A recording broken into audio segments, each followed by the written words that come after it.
And welcome back. This afternoon, Lloydminster hosted some of the best AA hockey players in the ERBHL in the annual AllStar Game. And it's not common for Lloydminster to get to be the host. In a rotating system that was created years ago amongst teams in the league, the Border City's name will only come up every 32 years. For Vice President Pat Doyle, the overall goal of the league isn't about winning. The purpose is to allow more players to play at a competitive level, better development.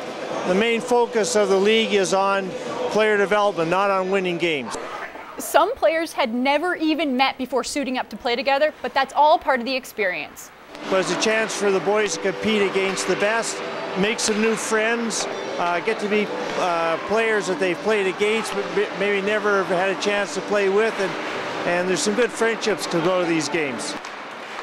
Now let's get to the game, and any given ERBHL team is allowed to have a maximum of 4 players represented in the All-Star Game, and Lloydminster had 3, a goalie, a forward, and a defenseman. And Black is the first to score. Lloyd native Chris Kirstens gives it to Rob LeMay in the neutral zone. He feeds Trent Campbell, who scores backdoor 1-0. Black off to a good start, and Ethan Brown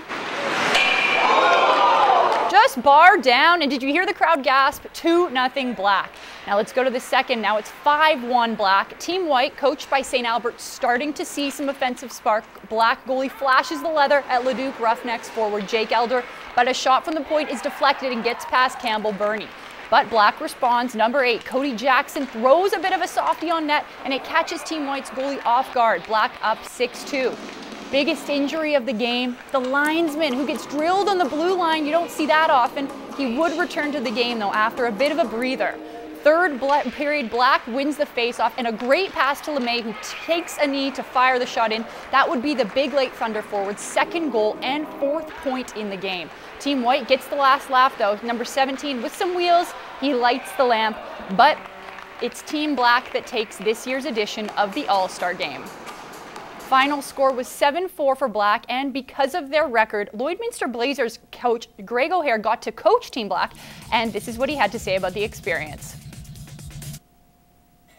Yeah, these are great kids. They're all here for a reason, right? So yeah, they were easy to coach. You know, we just lining lines up, trying to make everything fair for everybody, right? So we watch some of these kids, definitely. Some of these ones figure out how to play them when we meet them in playoffs and later in the season, right? So.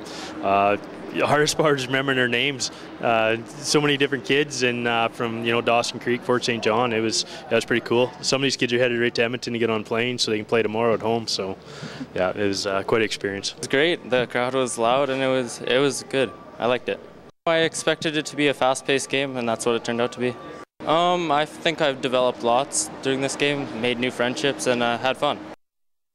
And it's all about fun. Now to the AJHL. Both the Lloydminster Bobcats and the Bonnyville Pontiacs are finishing off the year tonight with away games. Last night, the Lloydminster Bobcats had a big win against the Brooks Bandits, who currently sit 3rd overall in the AJ. Tonight, they'll be playing the Olds Grizzlies, who sit in the middle of the pack of the South Division. The Grizzlies have dropped their 2 most recent games to the Calgary Canucks and Fort McMurray Oil Barons, but they do have home ice advantage. Puck drop for tonight's game is at 7 o'clock. And last night, the Bonnyville Pontiacs also got the win, but against the Whitecourt Wolverines. And if you can believe it, Drayton Valley is on a worse losing streak than the Oilers, as they've dropped their last 14 in a row. However, only 8 points separate these two teams, as Bonnyville and Drayton Valley are 5th and 6th in the North Division, respectively. Tonight's game starts at 7:30 in Drayton Valley.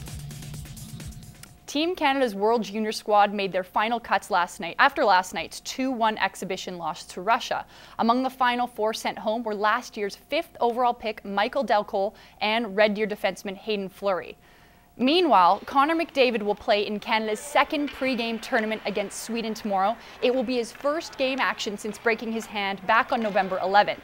Canada did not hold a full practice today, but early indications are that McDavid could play with former Oil King Curtis Lazar. That'd be pretty special to play with a guy like that. He has so much experience, and playing in the NHL, he has obviously some good advice, and plays a very pro mentality type game, and just to play with him would be unbelievable. He's an awesome guy and an awesome player. Well, I've been bugging him saying that he's waiting for me to come so he get back into a game, but we'll see what happens. I mean, I don't know anything about the lines or whatnot. I'm just hoping to get into a practice here soon, I guess probably tomorrow, and go from there. I mean, it's been a while since he's played, and I mean, I'm going to get little adjustments to getting to play at this level.